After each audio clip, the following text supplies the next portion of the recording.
Good morning, good afternoon, good evening, and welcome back to my channel. Or if you are new here, hi, and welcome to my channel. And today we are going to be talking about panels, what they are, and why you should partake in them. So, first, what is a panel? A panel is, in my definition, a kind of like a live YouTube video, is what I like to think of it as, where people can come during a convention to listen to you talk about a specific topic for a range of minutes or hours. For example, I usually do topics that surround the gist of a convention. And many conventions that I go to are cosplay conventions or they're anime conventions.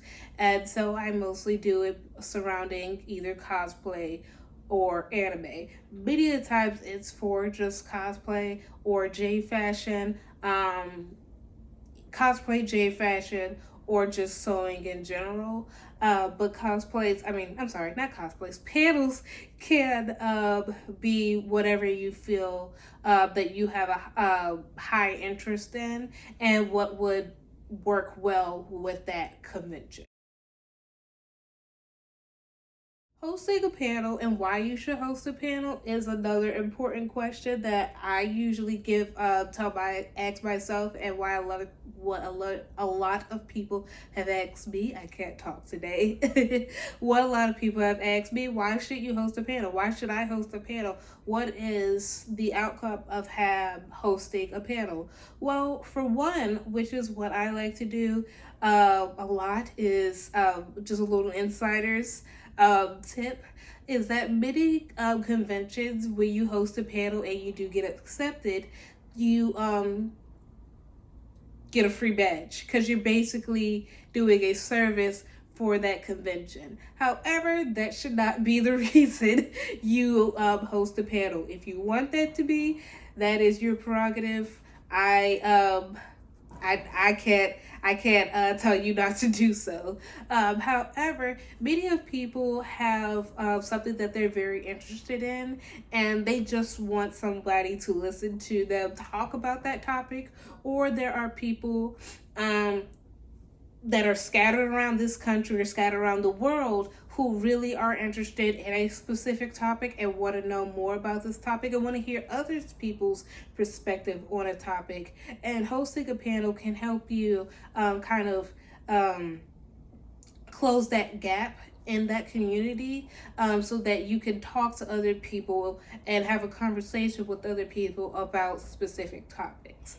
For example, with transformation dresses, when I started to get into them, not a lot of people knew what a transformation dress was, and if they did, they didn't know how to execute it or what the basic steps were. So when I did a panel on it, many people were, asking a lot of questions that were very good questions because, again, based off of my previous videos, there's not a lot of information on that.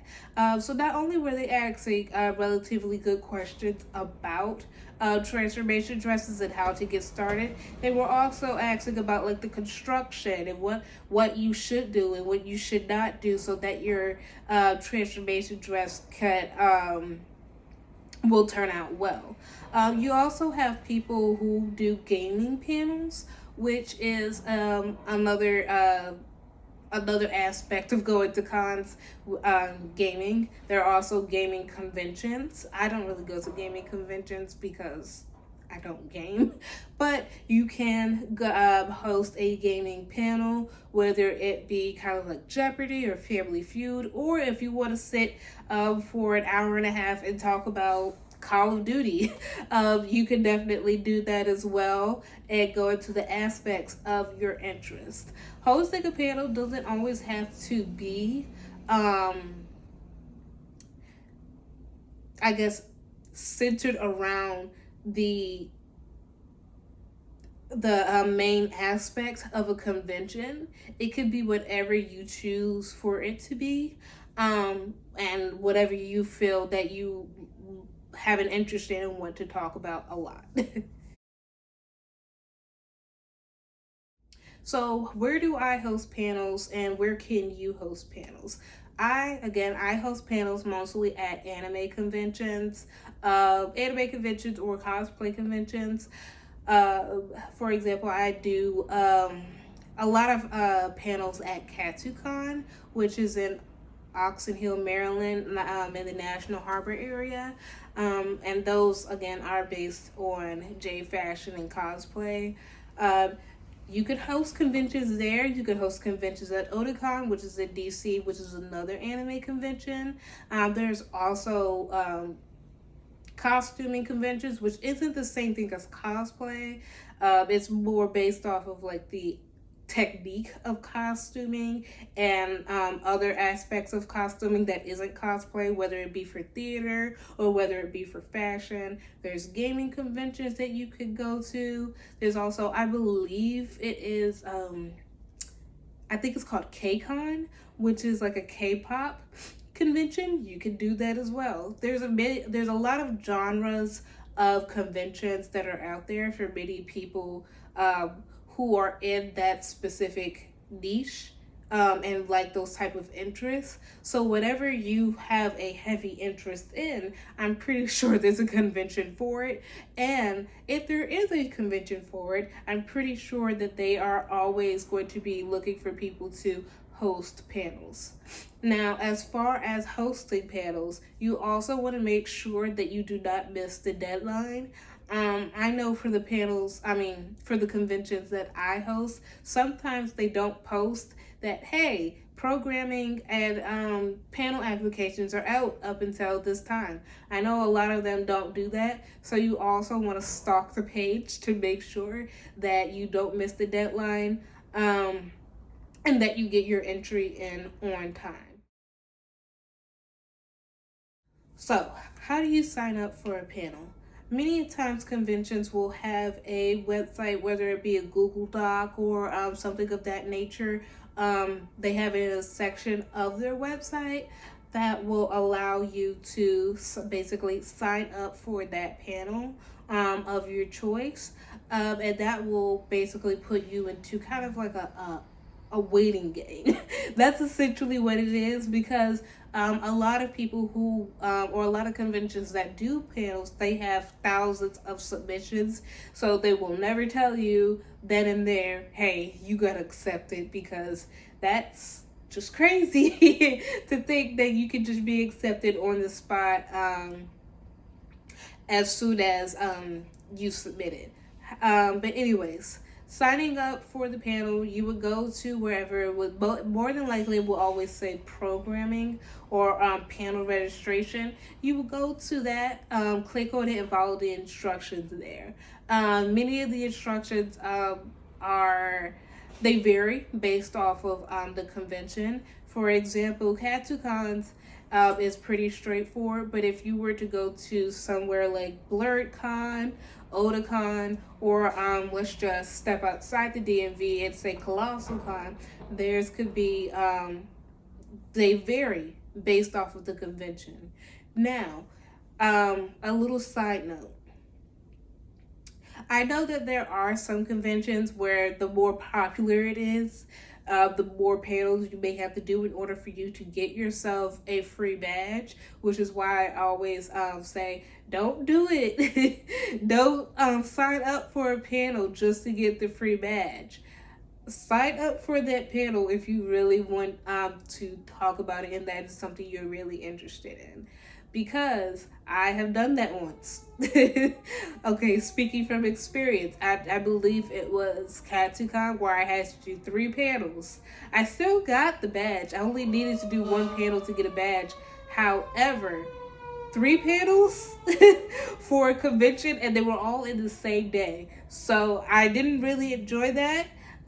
So if you are going to sign up for a panel, make sure you actually want to talk about it rather than just getting the panel.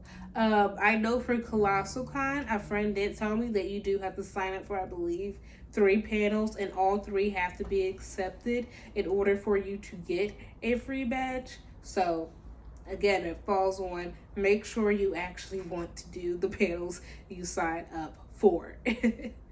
Many panels for conventions do open up way like months and months before. But again, you do want to keep track and kind of stalk the page to see when they have opened and how long they will be open for. You also want to plan ahead to make sure you know what panel you want submitted for which convention, because sometimes even though you can make or show a panel on anything, sometimes these conventions would think that, okay, it probably wouldn't fit with the vibe that we want to give off for this convention. So you want to make sure that you have a lineup of panels that you want to do, and make sure that that lineup kind of fits with the vibe of the panel, I mean, of the convention for your panel. So I do want to show you guys a little bit, kind of like an insight on how I sign up for panels, or the process of signing up for panels. And to do this, I'm going to show you how to sign up for a panel for Katsucon. As you can see here, I'm just scrolling through the web page to go get to the applications.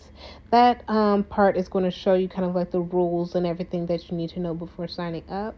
I did skip a little bit of the parts in here just because I didn't want to give out my information. Um, but as you can see, I am adding in my title, as well as who I'm going to go by for that panel, which is basically my cosplay name. I'm also going to insert in the description, which, as you can see, on the Google Docs, it is for kind of like a description for the guidebook when they post it, if I get accepted. But all of this is kind of just to show you what I was talking about earlier, when signing up for panels and what the process is like.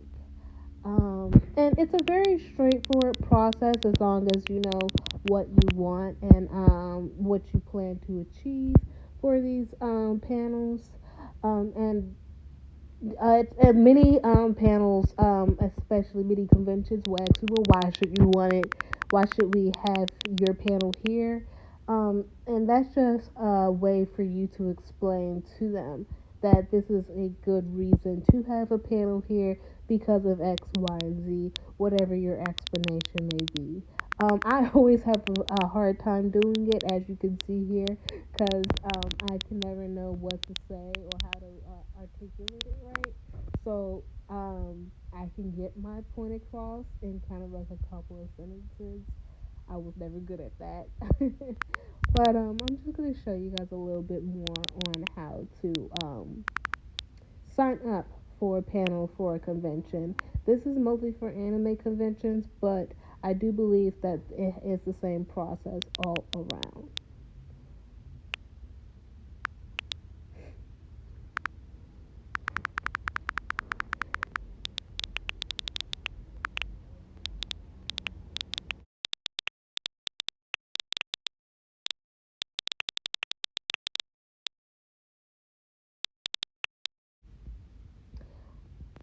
Another thing that comes up for panels is the type of panel that is being, I guess, that you are showing.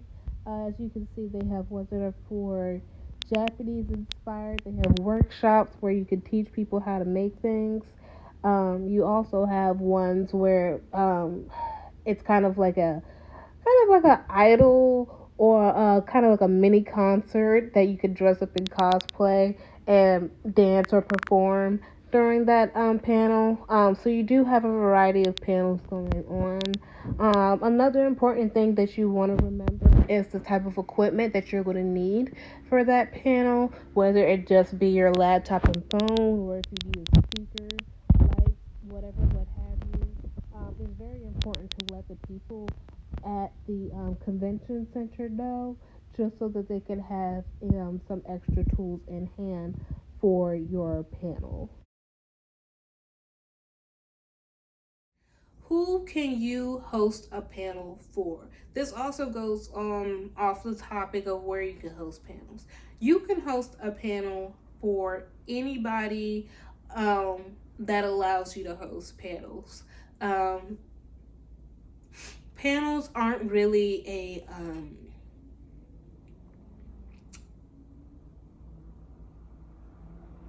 panels aren't really for specific people, nor are they for you have to have these many followers, or you have to have this type of standing in your socials, whether it be Instagram, TikTok, whatever would have you. Panels are for anyone and anybody.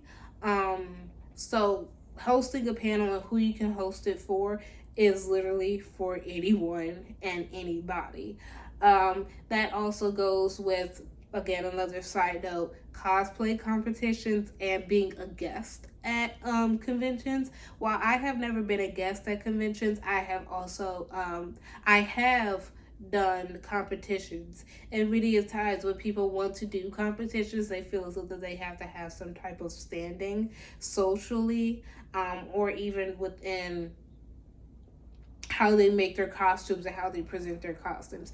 You don't have to have like 10K followers in order to compete or in order to be a guest. You don't have to have, oh, everybody knows you at the convention in order for you to do what you want to do. You can still do it. And that goes on the topic of hosting a panel. You can do what you want to do at any panel, at any convention for any panel, as long as you follow the guidelines for that panel. For the convention. I'm sorry. Now, if they do say, hey, you have to have these requirements, and it says, hey, you have to have 10K followers, or you have to have at least 1,000 of this, or you have to do this, or you have to do that, or you have to do this. Honestly, me personally, I wouldn't even think about signing up for that panel, because they honestly want to do it to further the con's popularity rather than what is necessary for the people who are attending that aren't really that popular. They don't really care about those type of people. But if you decide that you want to go ahead and try it, because there's no harm in trying, you could definitely do that. But wherever you want to host, you can definitely host a panel, whether it be at a gaming convention, anime convention, comic convention, cars convention, J fashion convention. You can host a panel almost anywhere. However, I can't, and this is just coming from me. I can't tell you how you can be accepted for every panel, because many times you will be denied, or you'll be waitlisted and you have to wait the day before, literally the day before, if you are accepted or denied for that panel. Sometimes you even have to email them or call or actually go up to the panel in person to see if you are still eligible to host a panel, which is the downside of hosting trying to host a panel, is that sometimes the communication with the programming committee of many anime conventions or conventions in general aren't that great, and it's mostly because they have a lot of people, they have a lot of panel applications, so they have a lot of panel applications, but they don't have enough people. So a lot of stuff gets jumbled up or lost or things like that. So sometimes you just have to email them and say, "Hey, I haven't heard anything about my panel, and the con is literally in 2 hours. What do I do?" Or sometimes you have to go up to them in person and say, "Hey, I haven't heard anything about this panel. I signed up for it months before, and I still haven't heard anything. What do I do?" And sometimes you'll be accepted, sometimes you'll be denied, but it all depends on the committee as well as the panel that you have for that time. So best of luck to the people out there who want to start getting into panels. And I hope that with this and with the panels that you have in the future, you can if you can go further and probably be a guest at a panel, which is something I want to do. just to give my experiences on cosplay and my experiences on sewing. I'm going to get that out to a little bit more people than just the people that come to my panels. So let's see where it takes us. Anyways, this has been probably the shortest video that I've had thus far, outside of my first YouTube video. But my next YouTube video will be me packing for Japan, which I am excited and again still nervous for. But I hope after that I can have you guys follow with me through the city of Tokyo, Kyoto, as well as many other cities. I will possibly be doing more on my TikTok because that is just a little bit more faster for me to show you guys my experiences. And I'll be talking to you guys in a couple weeks when I finally start packing. All right. See you then. Bye.